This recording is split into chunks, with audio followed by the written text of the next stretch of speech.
Come on up.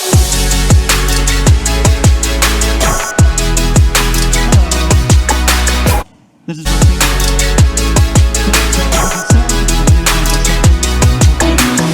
Finless Foods. We're based out of Emeryville, California, so that's like basically San Francisco. I'm really excited to be here today. This is actually my first time doing any sort of public speaking since the pandemic. I think I've got a lot to talk about, but also bear with me, I have to do some phone notes this time. Great, so recently, mainstream thought has come around to the idea that animal agriculture is one of the most destructive things that humans are doing to the planet. And obviously, this is a really terrible fact to wrap our heads around, but it is helpful for us to know it. It helps to know that if we want to make a change and create a sustainable future for the entire planet and for our species, that we do have this one massive lever that we can push to try and save the world from climate catastrophe. And that this lever that we have is swapping the world off of animal agriculture. If we can just put the right effort and resources into it, we can actually shift ourselves into a totally sustainable future by just changing a few industries around. Make it sound easy that way, though. But a lot of people just talk about greenhouse gas emissions, and that's really important, obviously, but there's more than that when we're talking about animal agriculture. So like the Great Pacific Garbage Patch, probably a lot of you have heard of that, maybe slightly less of you than have cell phones or eat food. But basically, this is an enormous island of plastic in the middle of the ocean. It is 3 times the size of France, and about 50% of it, if you didn't know, is fishing gear.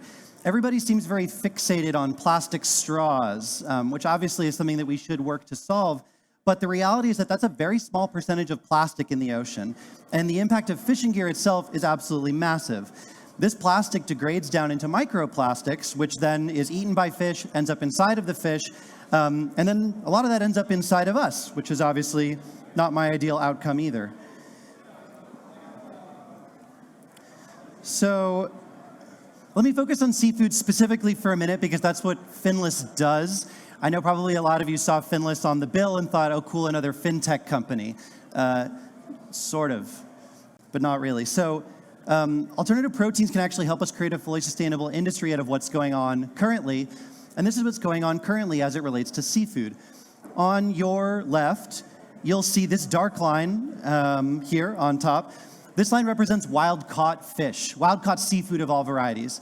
And as you can see from this graph, the amount that we are pulling out of the ocean has remained basically steady since the 80s, which is a really long time for an industry to not grow in any way, shape, or form.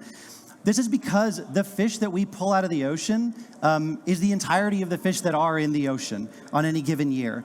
There isn't any more that we can produce using wild-caught catch.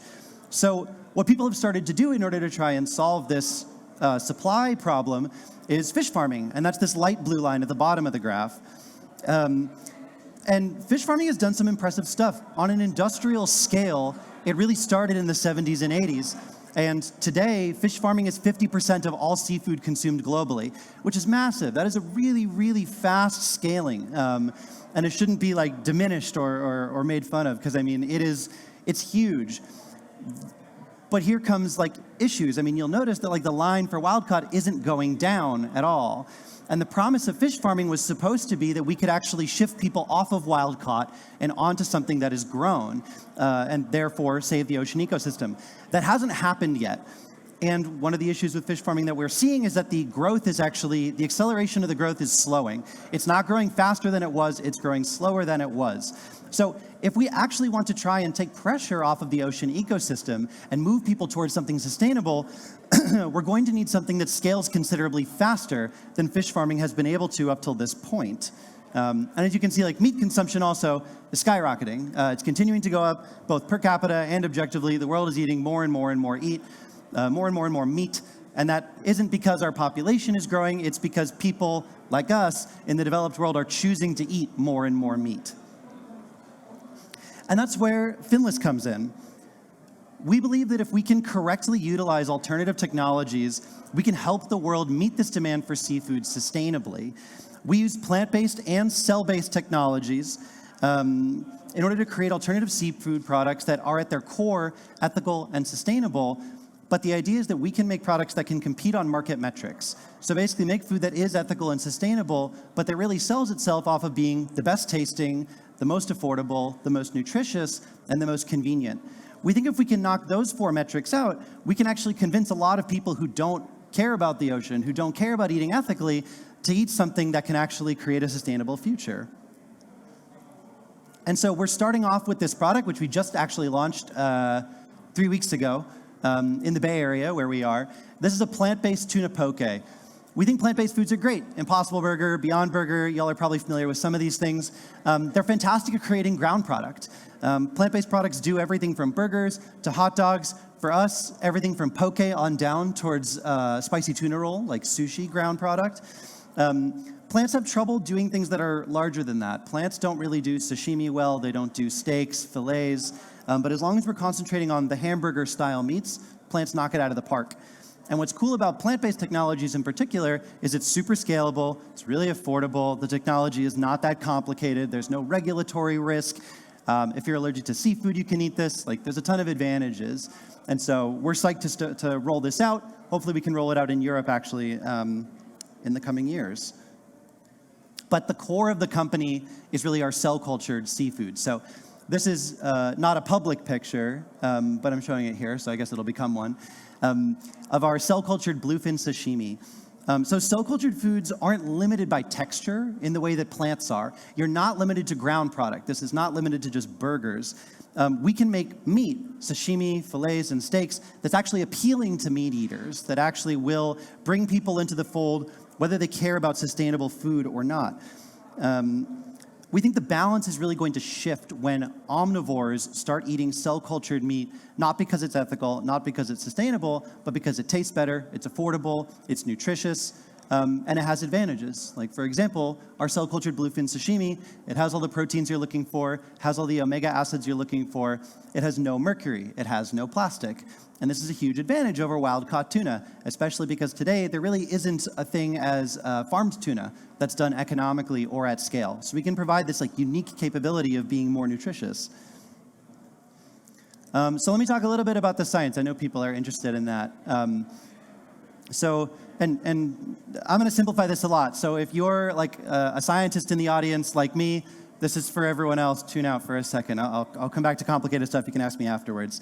But basically what we've done is we isolated cells from real bluefin tuna off the coast of Japan, taken those cells and used them to create stable cell lines. This means that we no longer need to go back to those tuna or any tuna ever again. These cells can grow out forever as long as we're feeding them the right food. So we feed them a mixture of salts, amino acids, proteins, all from plants or from fermentation. And that allows these cells to effectively grow out indefinitely, have this really great flavor profile of bluefin tuna, have the nutritional components that people are interested in. And then we differentiate these cells, so we turn them into muscle cells, fat cells, connective tissue, twist them together. Oops. It's a little bit descriptive. So we take the cells, we let them basically elongate and then twist together into muscle fibers. We let these muscle fibers sit down on a scaffold and let those twist together into even bigger structures, and that's meat. So what we can do with this is actually create real bluefin sashimi that's grown entirely out of an animal with without mercury, without plastic, with the nutritionals that people want at an affordable price. And the idea here is that with this technology, we can create bluefin and eventually all seafood with a ton of environmental advantages, as well as no environmental destruction, no cruelty to animals. As we scale, we can reach efficiencies that will bring us below wholesale prices of traditional seafood and hopefully allow us to serve enough of the demand for seafood that the ocean can begin to heal. Right now, our bluefin is at the low end of bluefin in restaurant prices. We're aiming for regulatory approval right now in the US, Singapore, Japan, Korea, and China. By the time we get regulatory approval in our first market, we will be, if we continue our growth curve, underneath wholesale prices for bluefin. So right off the bat, we'll be able to undercut traditional bluefin at market prices. Thank you. So current fish production is stymied by being tied to the ocean. Like you have people dragging fish out of the water onto boats who then sell it to people at docks, who then sell it to national distributors, who then sell it to local distributors, who sell it to grocery stores and restaurants, and then eventually to consumers. So this adds cost to the end product. There's a lot of people who end up getting a cut in there. But it also decreases product freshness by knocking it around in transit, by leaving it in transit for long periods of time. It decreases product quality by that knocking around in transit. And so basically, we can create this much more advantageous method of seafood production by producing it locally on land in Finless production facilities. Right now, our only production facility, our only pilot facility, is in the Bay Area, but we hope to expand that in the coming years. And also, we hope to really expand it, particularly into places where there's large demand for seafood. So large urban areas. We take up very little space, which is another huge advantage of this. If you're farming fish, you're using massive pens offshore. Even on land, it takes up a ton of space. So what we can do is cram this into tiny basements in urban areas and produce the food that people want where people actually are. And so, yeah, these are also new pictures. So this is our new pilot facility. We just constructed it and just moved in over the past few months. We're still installing some of the last pieces of equipment, but once it's fully up and running, it will be the world's first place to produce cell-cultured tuna of any variety, and especially the world's first place to produce cell-cultured bluefin tuna. It's a really fun place to work. I really recommend it. So in this new pilot facility, we've already created some of the most groundbreaking products in our industry. We've produced prototypes of bluefin sashimi that have the same levels of animal cell inclusion and nutrition as wild-caught bluefin and typical tuna. There's a lot of competitor cell-cultured seafood and meat companies that are working on this type of problem, but many of them haven't gotten above using their cells as a flavoring agent. So they're only using maybe 1% animal cells, 5% animal cells. The prototypes that you're looking at are made for regulatory approval, and so they have levels of cell inclusion equivalent to what you would find in wild-caught sashimi. So right now, tons of my job is regulatory. It's very on my brain at this point. So basically, there's a process now in place for getting cell-cultured food on market in the US, which we're really excited about. FDA has been a fantastic partner in working with us in getting this set up, and now we know exactly what it is that we need to do. The Singapore regulatory system is also set up. Korea, China, and Japan are actively in talks about setting up regulatory systems. The EU, not yet. We're hoping that there can be movement on that front, but right now, all of these products are put in categories that make it difficult to impossible to get to market in the EU. So we would need to see regulatory changes in order to make it to market here. But basically, we're submitting our final regulatory dossier this winter in the US, which means that we should be 9 to 12 months to market post-submission, says FDA. I just want to reiterate, we're really pleased with FDA's progress on this. We're excited to work through this with them and get this stuff to the public. But to focus a little bit more broadly, we're not alone in doing this. There's plenty of companies. We were the world's first cell-cultured seafood company. Now there's over 50 seafood and meat companies working on cell culture that are funded globally. So it's a massive movement. And on top of that, there's all the plant-based companies that you're probably more familiar with. So here you can see a picture of a plant-based product, the Impossible Burger. They use a biotech-produced heme in order to create more of a blood taste that people like in hamburgers. Upside Foods, formerly known as Memphis Meats, is one of our neighbors. They're creating cell-cultured duck, foie gras, chicken, and a few other things besides. And then you have Wild Type Salmon, producing cell-cultured salmon sashimi. They are just now setting up their first pilot facility, which is in San Francisco.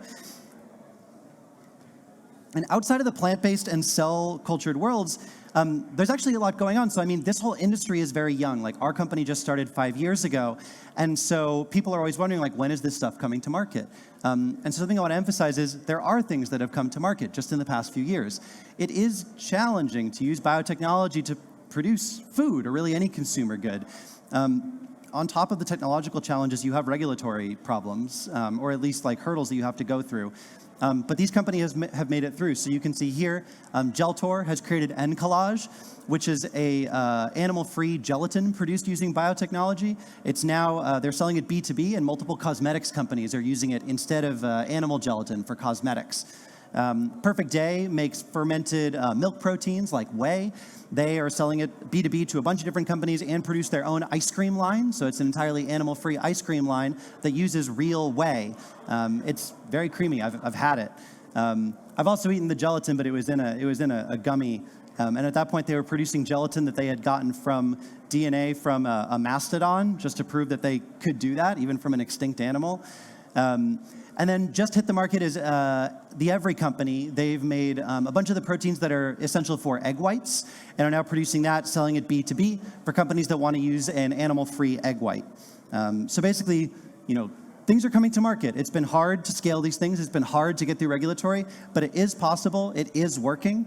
And I'm really excited that these things have become a reality just in the past few years.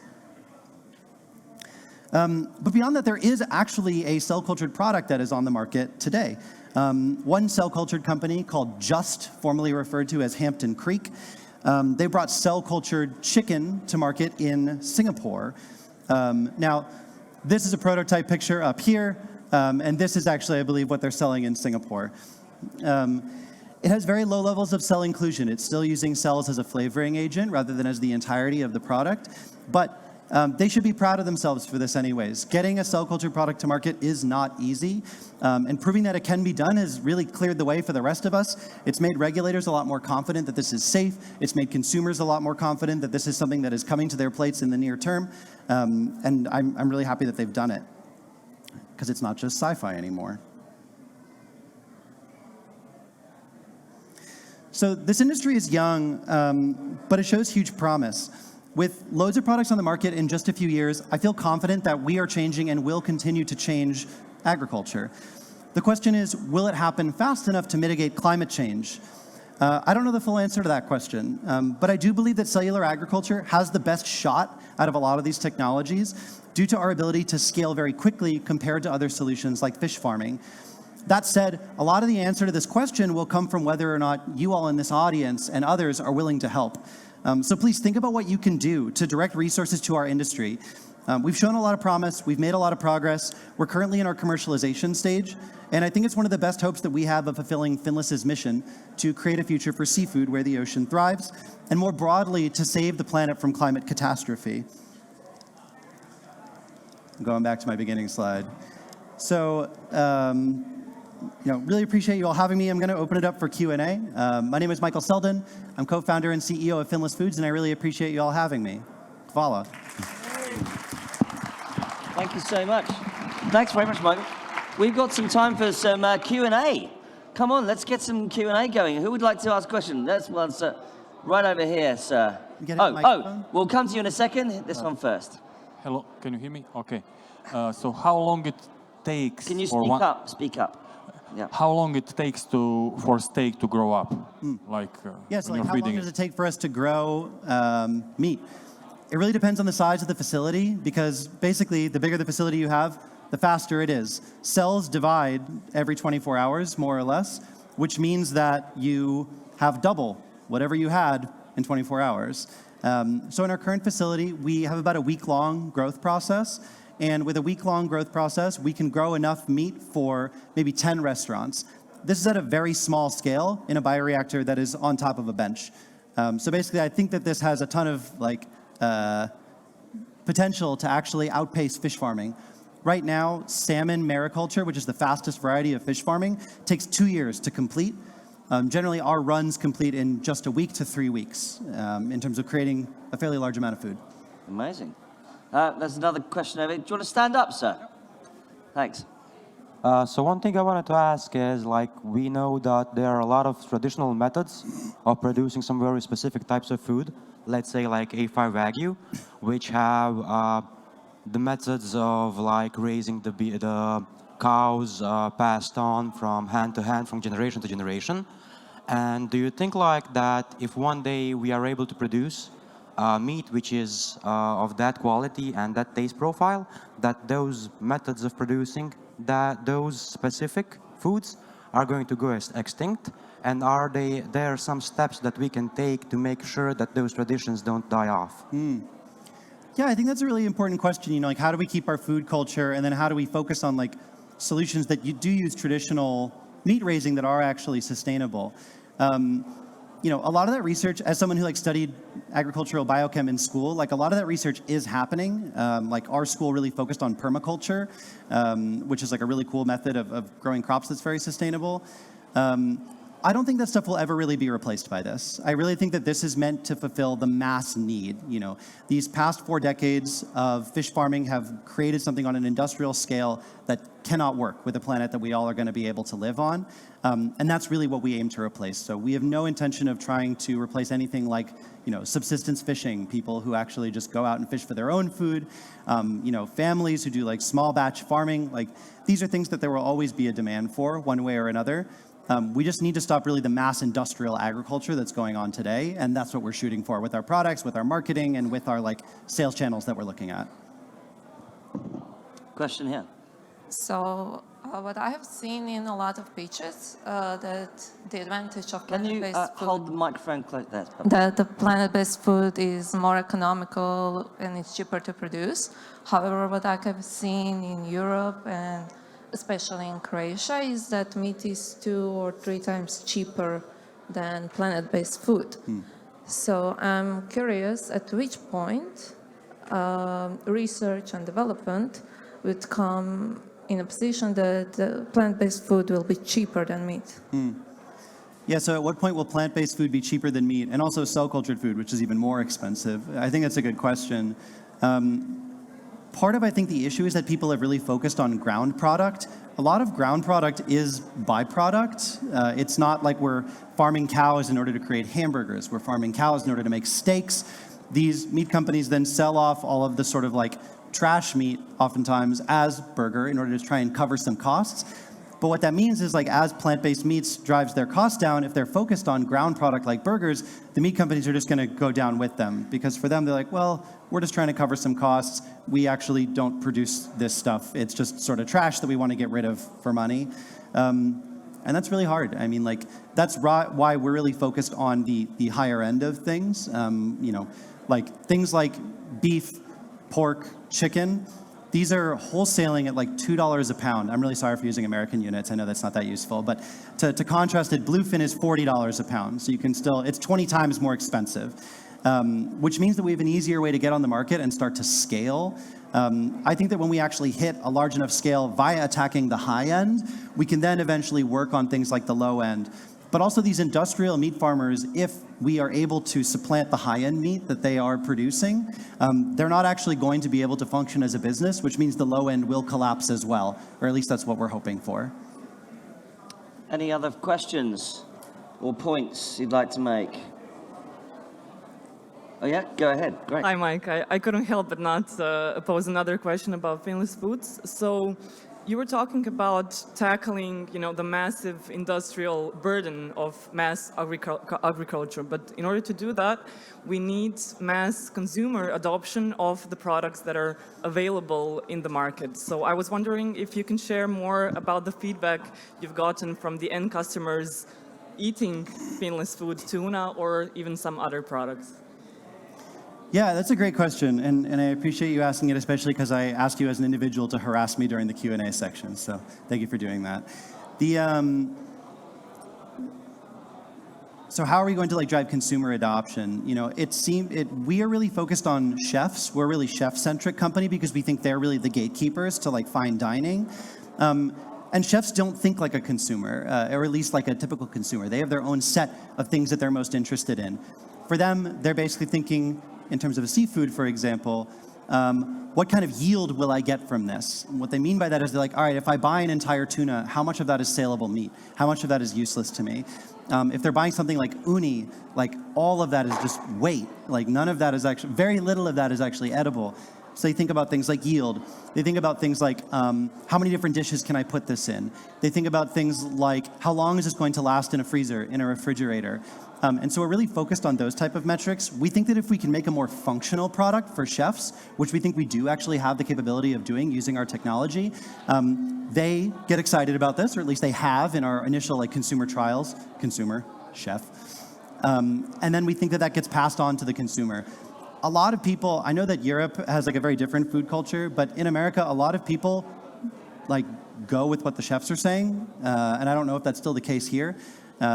But at home, people are very interested in just sort of like listening to what the experts are saying on that specific subject. And if the chef's like, this is good, I like it, this is what we're going to be selling, people go for it. I mean, in America, we've created like whole varieties of food that don't really exist entirely because chefs were excited about it. We had this craze for a thing called Chilean sea bass, which is a very popular fish in America that does not exist.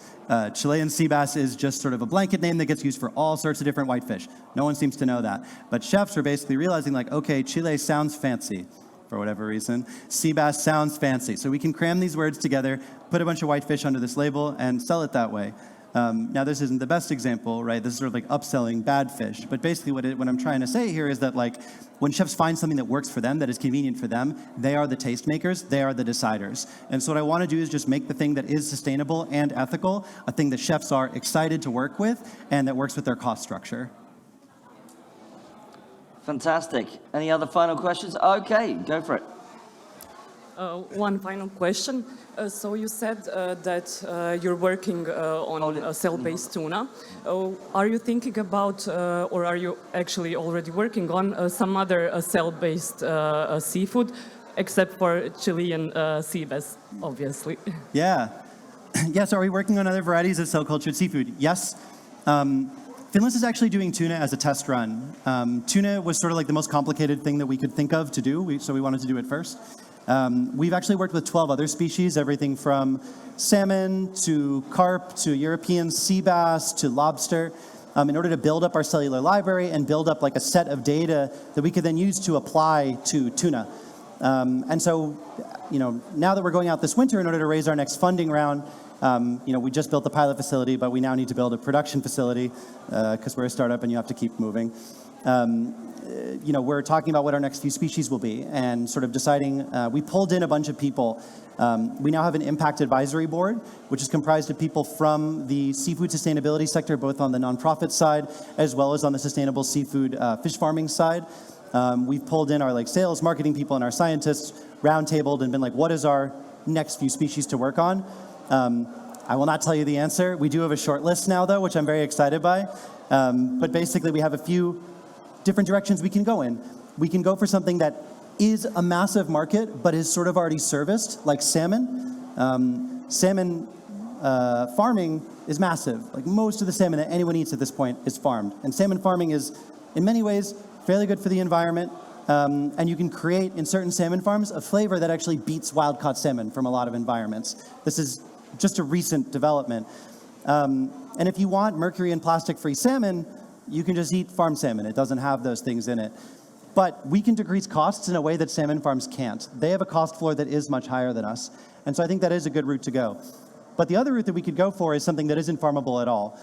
Something that currently is very much stuck in a particular market as a local delicacy. We could be the people who brings that to the rest of the planet.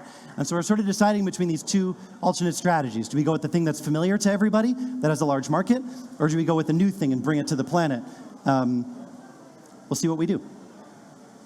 Amazing. Thank you so much, Michael. Brilliant. Great speech. Brilliant.